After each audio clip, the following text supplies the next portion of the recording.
بہت اچھا مشترکہ نظام زندگی بہت اچھا تھا جب ایک دوسرے کے حقوق کا پتہ تھا. اب حقوق کا نہیں پتہ، لہٰذا ادھر سے آگ ادھر سے آگ ادھر سے آگ ادھر سے آگ.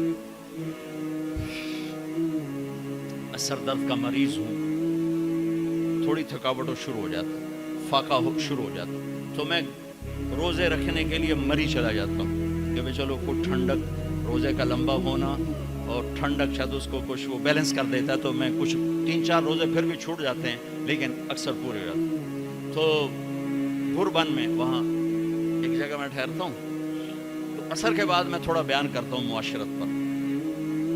تو پہلی دفعہ جب میں وہاں ٹھہرا تو 8ویں دن امام مسجد کی بیوی آئی ہمارے پاس، میری بیگم کے پاس، کہ جی بیگم صاحب میں نے آپ کا اور مولانا کا شکریہ ادا کرنا ہے کہ آج میری زندگی کا پہلا ہفتہ ہے میرے خامد نے مجھے مارا نہیں.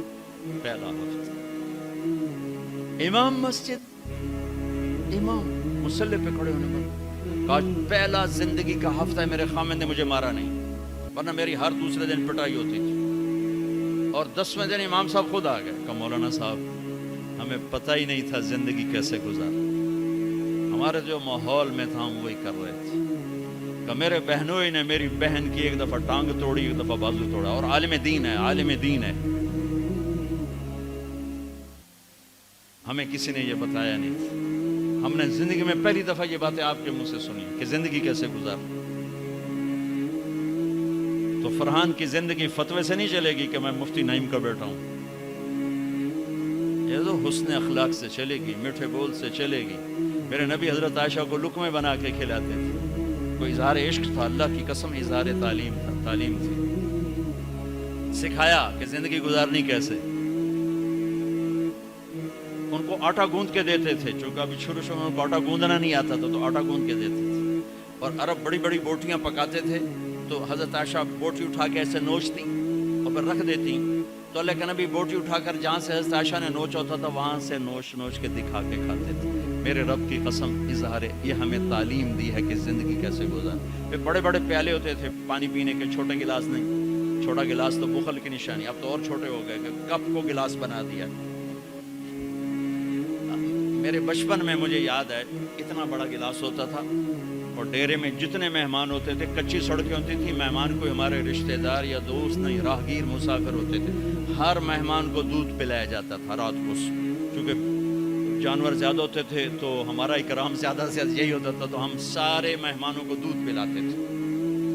تو ایک مہمان ہے ہمارے دادے کا زمانے کا، چاچا لال، اب گلاس چھوٹے ہو چکے ہیں، تو وہ جب نوکر نے دودھ پیش کرنے کے لیے نا آگے بڑھا تو اس نے گلاس دے کر کہنے لگا پتر میں نہیں پیندا. سمجھ رہے ہو پنجابی سمجھ رہے ہو نا، پتر میں نہیں پیندا. اس نے کہا چاچا کیوں نہیں پینا ہے؟ کہ دو تو ود پیواں تے بے غیرت بنا تے دو نال میرا گزارا کو نہیں لے جا.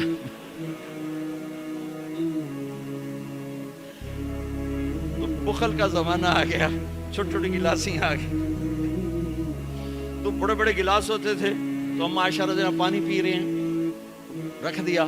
میرے نبی اٹھا کر جہاں حضرت عائشہ کے ہونٹ لگے ہوتے تھے وہاں ہونٹ رکھ کے پانی پیتے تھے. صرف تعلیم.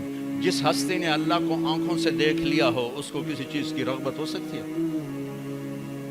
جنت بھول جائے گی جب اللہ اپنا دیدار کرائیں گے، اب پردہ پوشی فرمائیں گے تو کہیں گے یا اللہ جنت نہیں چاہیے، تو چاہیے، بس تجھے دیکھتے رہیں، بیٹھے رہیں تصور جانا کیے ہوئے از لذت دیدارش، خسرو چ تمام گفتن سر دادن و جان دادن نادیدہ رخ یارے. امیر خسرو کہہ رہے ہیں کہ یا اللہ بن دیکھے تیرے لیے لوگ سولیوں پہ چڑھ گئے، آروں سے چر گئے، چھروں سے کٹ گئے. بن دیکھے تیرے عشق میں جب تجھے دیکھیں گے تو کیا حال ہوگا. از لذت دیدارش خسرو چ تمام گفتن سر دادن و جان دادن نادیدہ رخ یار. تو جس ہستی نے اللہ کو دیکھا ہو ان کے لیے عورتوں کی کیا رغبت ہے. یہ صرف سکھانا.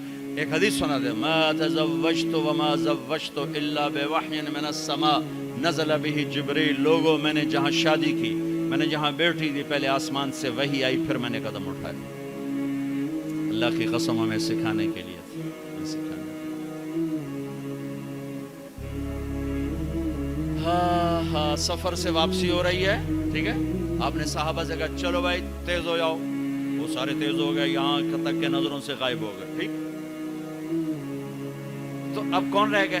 اما عائشہ اور میرے نبی۔ تو اما عائشہ نے ہی میرے نبی نے کہا عائشہ دوڑ لگائیں، دوڑ لگائیں، لگائیں۔ اللہ اکبر،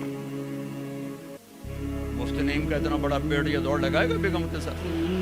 اور مولانا منظور مینگل کا اس سے بھی بڑا ہو گیا، یہ لگائیں گے؟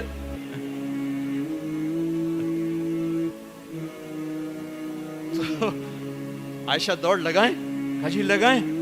تو حضرت عائشہ فرماتی میں آگے نکل گئی لیکن ابھی پیچھے رہ۔ پھر کچھ عرصہ گزر گیا، کئی سال گزر گئے، پھر ایک سفر سے واپسی ہو رہی، آپ نے کہا ہاں بھائی آگے جاؤ، وہ سارے آگے جا گئے، اچھل ہو گئے۔ آپ نے کہا عائشہ دوڑ لگائیں، کہا جی لگائیں۔ تو کہا ان دنوں میں موٹی ہو گئی، تبدنت کا لفظ مجھے یاد ہے، کہ میں موٹی ہو گئی تھی۔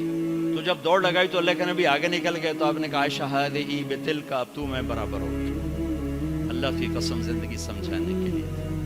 جہاد کا سفر سارا صحابہ کا قافلہ ہے، جنگ کا زمانہ ہے، دشمن چاروں طرف ہے، اور ہم اما عائشہ رضی اللہ عنہ اونٹ پہ بیٹھی اور ہاتھ لگایا تو ہار غائب۔ فرمایا میرا تو ہار کوئی نہیں، میں تو نہیں جاؤں گی، میرا ہار ڈھونڈو۔ تو میرے نبی نے نہیں فرمایا چل بیٹھ، اتنے لوگوں کو تو پریشان کر دی، تجھے پتہ نہیں میں نے سبق پڑھانا تو میرے پیچھے پڑ گئی۔ طلبہ میرا انتظار کر رہے ہیں۔ آپ نے کہا بھائی عائشہ کا ہار ڈھونڈو، سب ڈھونڈنے میں لگ گئے۔ شام ہو گئی، سورج چھپ گیا اور ہار نہیں ملا، اور اس کے بعد تلاش بند ہو گئی، اندھیرے میں کہاں ملے گا؟ اب کیا ہوا؟ پانی رات کو عشاء میں ختم ہو گیا، فجر کی نماز کا وقت داخل ہونے والا ہو گیا، اور پانی کوئی نہیں، تیمم کی آیات نہیں اتری۔ لوگوں نے ابو بکر کو تانے دینے شروع کیے، تیری بیٹی کی وجہ سے اب نماز کا کیا بنے؟ ابو بکر غصے میں آئے اما عائشہ کے خیمے میں، تو اللہ کے نبی گود میں سر رکھے سو رہے تھے۔ اب آپ تو باپ تھے، تو آ کر اب بول تو سکتے نہیں، اور چہرے سے دوری تیری وجہ سے ہو، اور یہاں پسلی میں ماری انگلی، زور سے انگلی ماری۔ تو کہتے میں ایسے سخت ہو گئی تاکہ میرا بدن حرکت نہ کرے کہ کہیں اللہ کے نبی اٹھ نہ جائیں۔ تو چہرے سے غصے کا اظہار کر کے، اور میرے والد مرحوم جو تھے وہ گالیاں بہت نکالتے تھے، ان کی بخشش کا پنجاب کے ذمہ دار کیا تھے۔ جب میں تبلیغ میں لگ گیا تو اب وہ عادت مجھ سے شرماتے تھے، تو جب میں ہوتا تھا نا تو نوکر کو بلا کر اس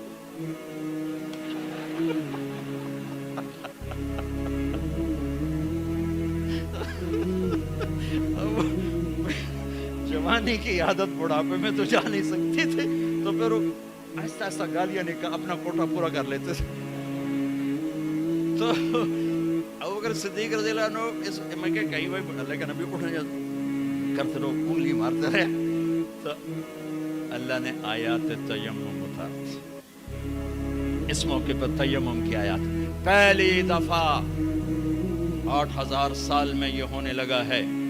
بھلا مٹی سے آدمی صاف ہوتا ہے اور گندا ہو جاتا ہے؟ اللہ نے کہا نہیں، فتیمم، چلو تیمم کرو۔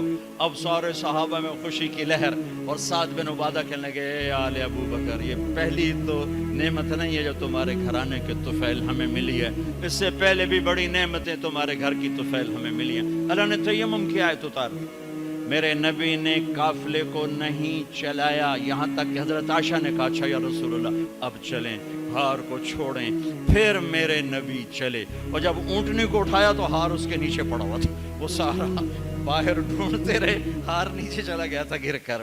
یہ میرے نبی کی زندگی ہے، یہ مینگل صاحب سے کہتا ہوں پڑھائیں، مفتی نعیم سے کہتا ہوں یہ زندگی پڑھائیں، کہ ان کی بیویاں ان کو دعائیں دیں، ان کے ماں باپ ان کو دعا دیں، ان کی اولاد ان کو دعا دے۔ وہ باپ نہیں ہے جس کو دیکھ کے بچے ڈر جائیں، وہ تھانے دار ہے، تھانے دار بیٹھو ہے۔ وہ استاد نہیں جس کو دیکھ کے شاگرد ڈر جائے، وہ تھانے دار ہے۔ وہ خامد نہیں ہے جس کو دیکھ کے بیوی سہم جائے وہ تھانے دار ہے، خامد وہ ہے جس کو دیکھ کے بیوی خوش ہو، باپ وہ ہے جس کو دیکھ کے اولاد خوش ہو، استاد وہ ہے جس کو دیکھ کے شاگرد خوش ہو۔ اپنے مصنوعی روب جمانا کہ استاد کی ہیبت ہونی چاہیے، ارے ہیبت محبت ہونی چاہیے، محبت سے علم منتقل ہوتا ہے، ہیبت سے نہیں ہوتا،